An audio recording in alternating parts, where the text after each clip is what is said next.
All right. How's everybody? Good, good, good. Everybody had a good day? Christy just wants you to know your day ends at sundown. But anyway, I was just thinking too, sitting here tonight, I run my sermons past Suzanne. Uh, no, she doesn't have to sit through them again. I just tell her the general idea. And by her reaction, I know whether it's going to be a good sermon or a bad sermon. It doesn't mean I don't do it. It just means. And so we'll see tonight.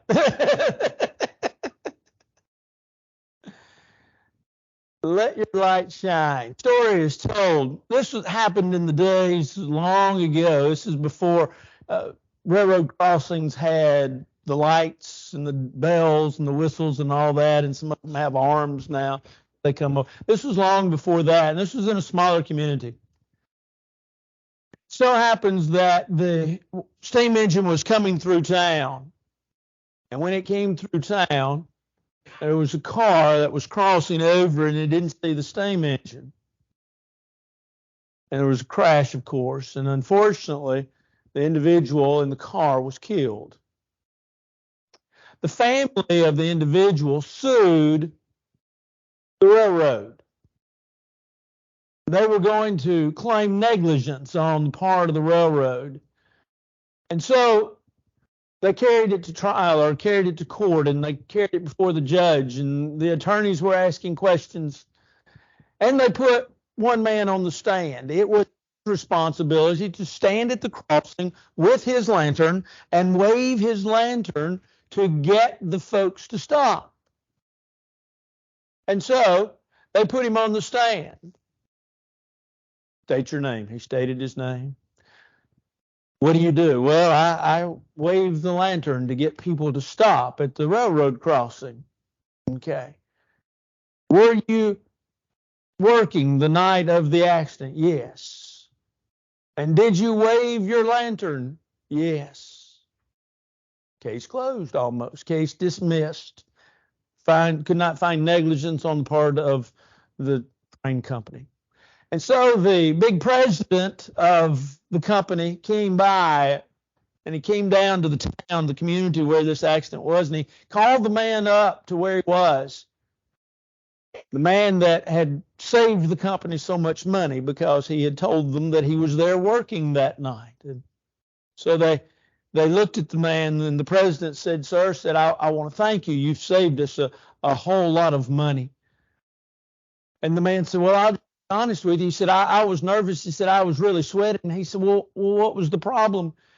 And he said, "Well, I told him," he said, "I was standing there. I was working that night, and I did wave the lantern, but I was afraid that lawyer was going to ask, was the lantern lit?" Now, you'll get that about midnight tonight. But we ask that question not from the standpoint of, is your lantern lit? But what are you doing with your lantern? Jesus says, "Let your light so shine before men that they may see your good works and glorify your Father which is in heaven." Let your light shine is important because we are people that live in and among people. And as Christians, we lead people to Christ, oftentimes, as we talked about this morning, by our lives, because we're the best translation that a lot of folks will ever read. And so we have to be sure that our light shines before men. That's part of what the Lord expects. That's part of the Sermon on the Mount and the very basics of Christianity. Here's what I want. I want you to let your light shine before men. I want you to be that good example of 1 Timothy chapter 4 and verse 12. I want you to be that individual that is living the life that you're supposed to live. But the question at least comes to my mind is, how do I let my light shine? How do I let my light shine before men?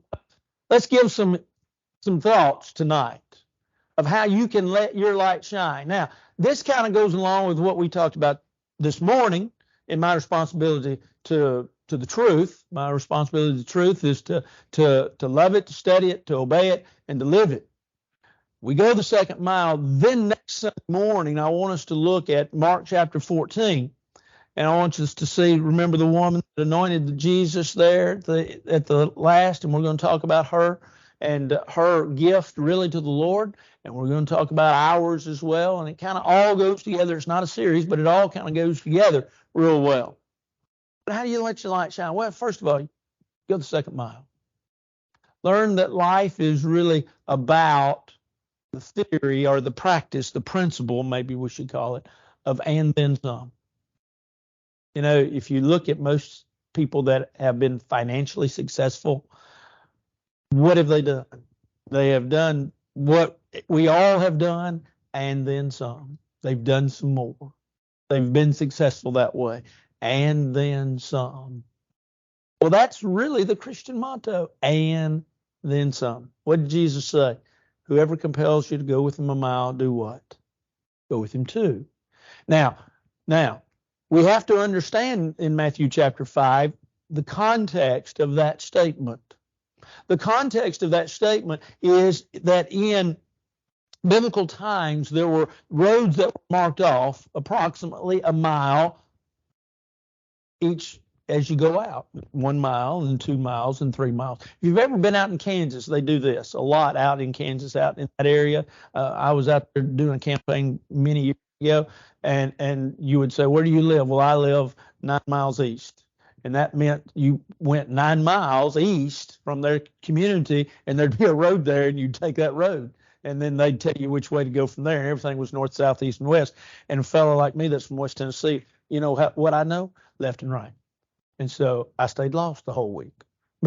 But you understand, in biblical times, roads were marked that way. And soldiers could compel a citizen to take his backpack or his, if you will, his stuff, his supplies. And they were compelled to take them a mile. But Jesus told Christians, he says, don't just take it a mile. Take it 2. Go a little extra. Do a little extra for people. Let your light shine by letting them see that this doesn't bother you, that I'm willing to go a little bit further. But think about not just in practice, but also go the second mile in patience. Not just in practice, but in patience. Love suffers long and is kind. It begins the list there in 1 Corinthians 13, verse 4. Love suffers long. Love is patient. We are to be patient people. And by and large, we're growing more and more as a society impatient. You know, we can't wait for the red light to turn. And when it turns, we've talked about this before, and when it turns, if we don't go immediately, the fella behind us lets us know, beep, you're not going fast enough. You need to go. You need to pick it up. You need to move on. We need to learn to be patient with people and patient with them in what they do and how they act, patient in the process. We need to learn to be patient. And when we are folks that let our light shine by being people that go the second mile in practice, go the second mile in our patience, then we're letting our light shine. We're letting people see really how the Lord was, see how we need to live our life and how we're to treat others. And so we let our light shine, first of all, by going the second mile, but secondly, by enjoying life. Life's a gift, isn't it? Life's a gift. Life's a blessing. Remember, God made man out of the dust of the earth and breathed into his nostrils the breath of life, and man became a living soul. It's a gift. It's a gift. But it's a gift to be enjoyed. Now, let's not take this to an extreme, but let us understand the principle. Now, what's the extreme? Well, the extreme is God always wants me to be happy. And so therein lies the philosophy of a lot of folks. God wants me to be happy, so I will do what I want to do. I will do it my way, and when I do what I want to do and do it my way, I am happy. It does not matter, according to that philosophy of life, it does not matter what God says. If this makes me happy, then everything's all right. That's not what we're talking about. But at the same time, too, while fitting in with what we talked about this morning, following in the paths which God has set for us, we learn to be individuals that enjoy our life. To rejoice evermore, Paul said in 1 Thessalonians chapter 5. To be folks that are happy in their life, that feel that and understand that life at best is short. James 4 verse 14 is like a vapor that appears for a short time and then vanishes away. Man, Job says, man that is born of woman is few days and full of trouble. It's short, but it's blessed. And every good gift and every perfect gift comes from above. Knowing those things, then what do? We learn to laugh. We learn to enjoy life. We learn to relax. We learn to every once in a while let our guard down. Be an individual that it's all right to talk. It's all right to be. We let our light shine by enjoying our life. And you might say, now, preacher, what in the world and how in the world does that really let our light shine? You see, we let our light shine and we're able to enjoy life because we do consider life a blessing. We do consider it by God. And we also understand that God is watching and God is protecting us. Yea, though we walk through the valley of the shadow of death, we'll fear no evil, for we know He's with us. The promise that Jesus made in Matthew 28, lo, I'm with you all, even to the end of the age. That promise, we hold to it. We hold to the protection that He gives. We hold to the fact of His goodness. And in holding to all of that, we're able to see that no matter what comes our way, it may not always be fun, but we'll get through it. It may not always be enjoyable, but we'll enjoy the process.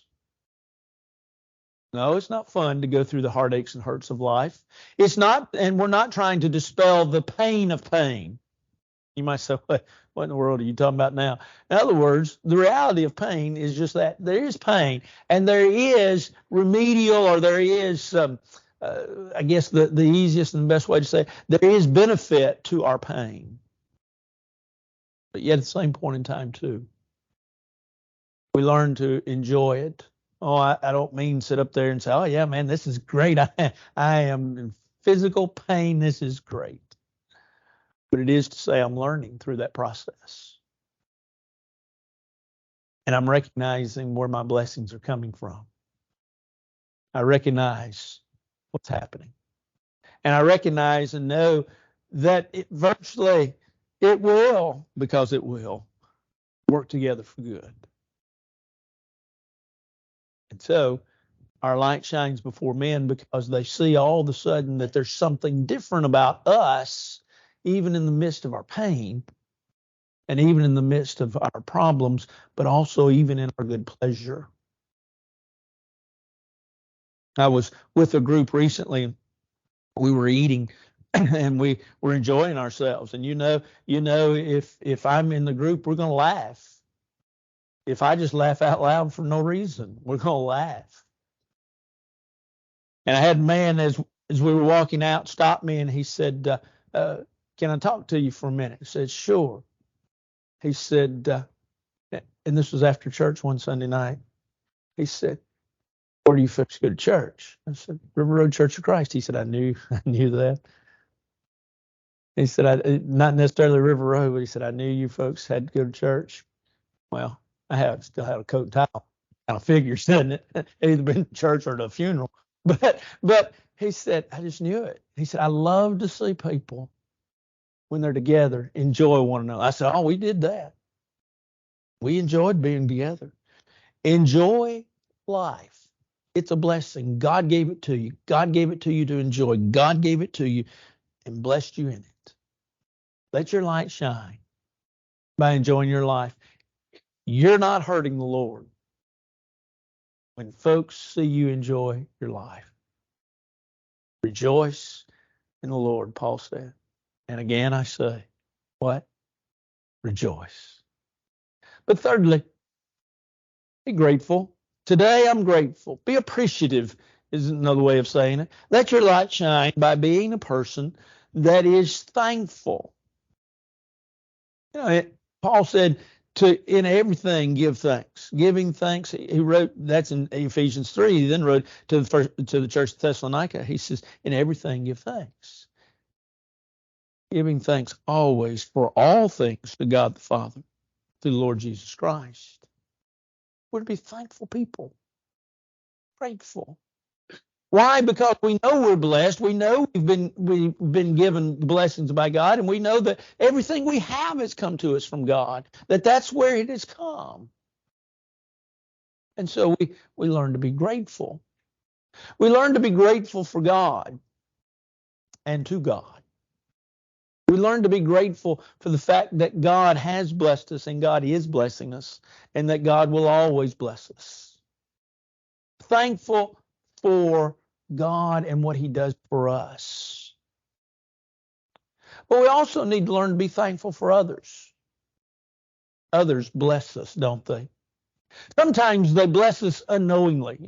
Folks they hold the door for us, or they just smile at us every once in a while, or they just look at us and their eyes are twinkling, and maybe they don't mean anything by it. Maybe they're in love with, somebody, and they're just having a great day, and yet it just inspires us. Better yet, while Paul would talk about the coming of Titus in 2 Corinthians chapter 7, he would talk about how that if you continue, that's in verse 6, he would talk about verse 13, he would talk about Titus blessing those people and his coming blessing those people. Well, hopefully the church at Corinth was thankful for Titus. Hopefully, just as Paul was thankful for Titus, for his help. We need to be thankful for others and for what they do, whether intentional or unintentionally, blessing our lives. And then we need to be thankful for the things that we have. No matter how much you have, no matter how much you have, or how little you have, to be thankful for what you have. Thankful for what you've been given. Thankful for the blessings that are yours. God is a God that does, as Malachi chapter 3, verse 16, when Malachi there, the prophet, was talking for God, and he was talking to Israel, and he was talking about the fact that they needed to bring their tithes to the Lord and give their tithes to the Lord. They were reminded, though, that God would open up the windows of heaven, and they would not have storehouses in which to hold the blessings that God gives them. Well, we have a lot, and we live in a land of plenty, and we probably have more, all of us probably have more than what we really need. We probably have stuff in boxes that we've forgotten we even have. We may even have boxes that we forgot where the boxes are, but we have stuff. It moves us, as the psalmist would write in Psalm 118, verse 1, give thanks to the Lord. Or as the psalmist would put in a different psalm, oh, give thanks to the Lord, for he is good. For his mercy is everlasting, and his truth endures to all generations. Psalm 100. Give thanks. We let our light shine, and when we let our light shine by giving thanks, we're showing to God, and we're showing to others when we thank them for what they've done for us. When we express our thanksgiving, we're letting our light shine, and people are seeing that, and they're seeing that these are folks that are good folks. A man one time did something for a little boy. He gave him an orange, And the little boy ran back to his mother. And she made the little boy march back up to the gentleman. Now, what do you say? We've done that to our children, rightfully so. And the older gentleman looked at the mom and said, he doesn't have to say thank you. And she said, yes, he does. Because that makes him a better person, if nothing else. Learning to be thankful from a God that blesses and pours out those blessings and gives and constantly gives. Knowing that every good gift and every perfect gift comes, what did James say? From above. We let our light shine by being thankful. By being thankful to God, being thankful to others for what we have and what we've been given. But we also let our light shine by practicing the golden rule. Remember it, Matthew chapter 7, verse 12, Luke chapter 6, verse 31. Both say virtually the same thing. We have heard more of Matthew's account. Whatsoever therefore you would that men should do you even so to them also. What you want people to do to you, you do to them. Therein lies the principle of the golden rule. Take care of others. Treat them well. Treat them as you want to be treated. Now let's think about that within some greater context.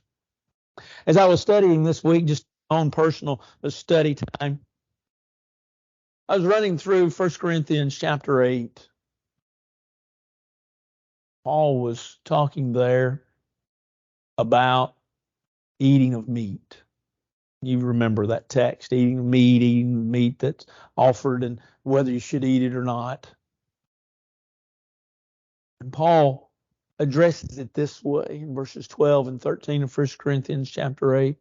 He says, if eating meat will cause my brother to offend, I will eat no meat. In other words, Paul's principle, as he laid it out there in 1 Corinthians 8, was simply this. Whatever is good for my brother, that's what I'm going to do. Why? Because really that's the way he wanted to be treated. Now, compare that, if you stop and think about it, compare that to the story of, remember the individual? We studied it not long ago, the parable of the individual that fell among thieves and the Good Samaritan. But remember the priest and Levite in that story in which Jesus told that they passed by on the other side? Do you think they practiced the golden rule? Do you think if they had been in that same situation, they wouldn't want somebody to stop and help them? Now, you can't help everybody. That's true. But think about it this way. Think about, what can I do to help others in the way that I want to be helped? Now, go off on a little side note. Treat others the way you want to be treated. If you want people to gossip about you, if you want people to slander you, then you go do that to other people. You talk about them and you talk about how bad they are and how terrible they are. And you talk about things that you don't even know about them, but you just make it up or somebody else has made it up. And you tell those stories because that's what you want folks to do to you. No, we don't want folks to do that to us, do we? So then what do? We're very tight-lipped about others. We don't slander them. We don't gossip them about them because we want to treat them the way we want them to treat us. When someone does something against us, and we'll talk about this in just a little more detail in just a second, don't forgive them. If they hurt your feelings, if they hurt you, don't forgive them. But if you want to be forgiven, then forgive them. if you want folks to push on you and push you out of line and get in front of you when you've stood in line for 20 minutes to check out because you now are employees of everywhere you go. You realize that? Did y'all get all your W-2s this year? From the grocery store and the drugstore. Because you check yourself out everywhere you go now. So we're their employees. I'm waiting for when I walk in a store and they say, "Do you mind putting this up on a shelf for us?" I'm waiting for that day. Sure, it's coming soon. But when folks stay calm, when folks are nice, you see, if you're nice, they'll be nice. But if you're nice, you're letting your light shine. If you're treating them the way you want to be treated, we have to let every once in a while a car get in front of us. And sometimes that grates on you. And I realize, of course, that everybody behind me is dependent upon me going on and not letting, 15 cars go in front of me, right? Sometimes you have to let one or two go in. Why? Because you're going to be in that predicament before long. It's really, in many ways, isn't it the principle of Galatians 6, whatsoever man sows, that shall he also reap? Yeah. And so we're reminded that if we want folks to treat us a certain way, we need to treat them that way. And so you let your light shine. And if we let our light shine, what do folks see? They see Jesus. They see folks that are living a life that is different than the world. And they see Jesus. But then that leads us to the last one that we'll talk about this evening, and we'll come back to this some other time. I have a long list, by the way. But we let our light shine by forgiving others. Invariably, if you live long enough, somebody's going to hurt you. Somebody's going to say something to you. Somebody's going to do something to you. Somebody's going to cause some problems for you. Somebody is going to hurt you in some way, shape, form, or fashion. It's just life. You don't have to like it, but it's reality.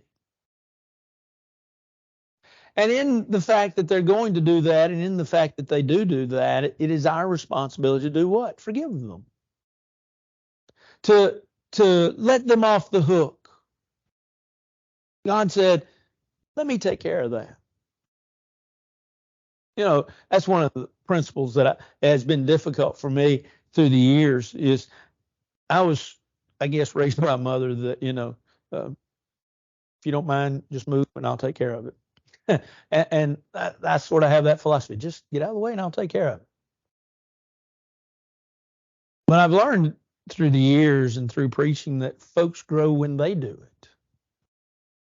And so sometimes, you have to point them in the right direction. And sometimes you have to nurture them. And sometimes you have to lead them and show them. And sometimes you just get them to the point and then you just take a step back.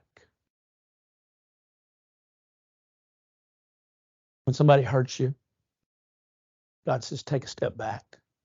Take a step back. Let me take this. Let me handle this. Let me do what needs to be done to them.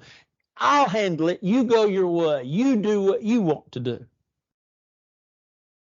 But I'll handle the revenge. And so, what do? Well, if someone does something to us, instead of heaping coals of fire upon their head, we let God take care of that. Instead of trying to get even, we let God take care of that. Instead of holding a grudge, we let God take care of that. We simply move on with our life. It makes life a whole lot less complicated. She was later in her life, and she was in the hospital. And she laid there, and a nurse went in to check on her, and she was crying. And she didn't understand. The nurse didn't understand right at first because, you see, the last time she had been in there, she knew that the lady's brother had just come to visit her. But she didn't know also that before the brother came to visit her, that the doctor had told her that she had a mass that was inoperable and probably about 2 months to live. And so she kind of thought, well, those tears are, they're coming because of the terrible diagnosis. And so the nurse, being a good nurse, asked her, she said, "Are you all right?" And she said, "No." She said, "What can I do to comfort you?" And she said, "My brother was just here." "Yes."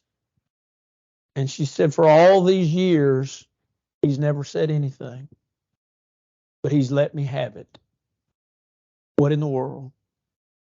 Well, our mother died about 35 years ago. And part of what I got was the berry spoon. And he's mad because he thought he should have gotten the berry spoon, but it had been spelled out by Mama that I was to get the berry spoon. And all these years, I never knew that he felt this way about me and about the berry spoon. And so the nurse listened patiently, lovingly.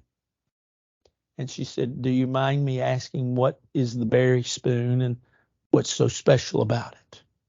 And the lady said, "Oh, no." Said the berry spoon was when every year in the springtime we would go pick berries and we would come home and Mom would use that spoon to stir up those berries and to serve those berries. And he thought he was supposed to get it. And for 35 years, he's held this in, and he'd hardly ever talked to me all of these years, and I didn't know what was going on. And he's held a grudge all of these years. But that's my spoon. Mama gave it to me, and I'm keeping it. We laugh, but we know somebody that's done that.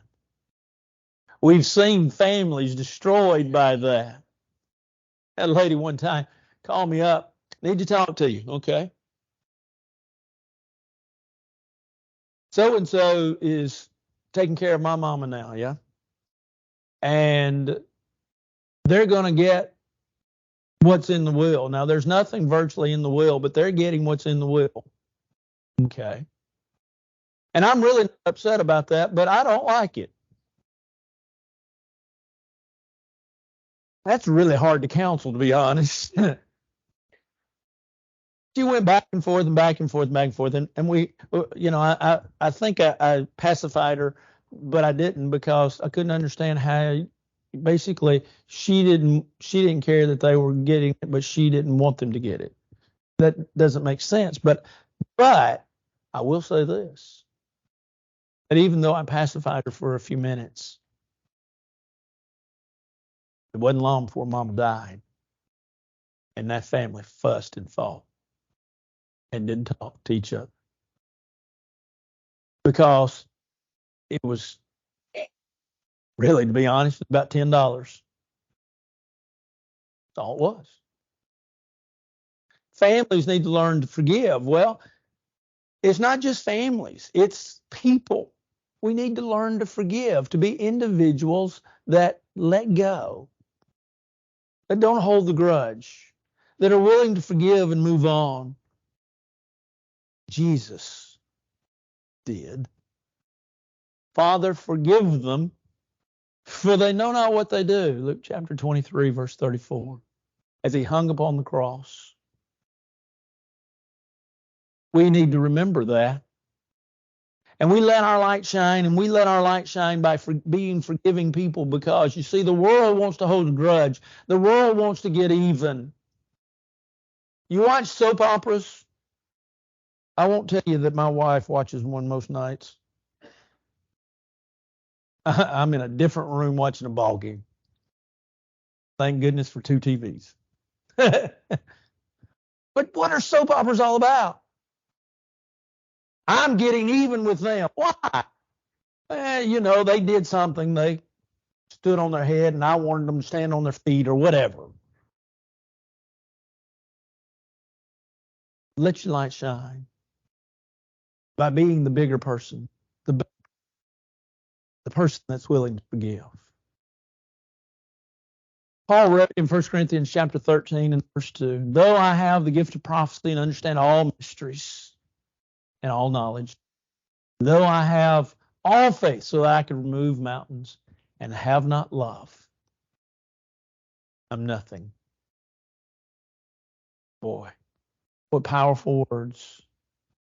Paul said, and you put that within the context because he talks about prophecies and understanding mystery and having all knowledge, having all faith. Go back to 1 Corinthians 12. What are those things? Those are the spiritual gifts of 1 Corinthians 12. Paul says I could have all of them. There's 9 of them if you go back to 1 Corinthians 12. Paul said I could have all of them. But if I don't have love, what do all these gifts profit me? Nothing. Let me ask you. I can come to church. I can sing. I can bow my head when the prayers are offered. I can be an individual that partakes of the Lord's Supper. I can be an individual that gives of my means. I can be an individual that listens to the sermon. But if I don't let my light shine before men, if I don't let my light shine, am I being and doing what God wants me to be and God wants me to do? This evening, if you need to respond to the Lord's invitation, why don't you come? While together we stand and sing.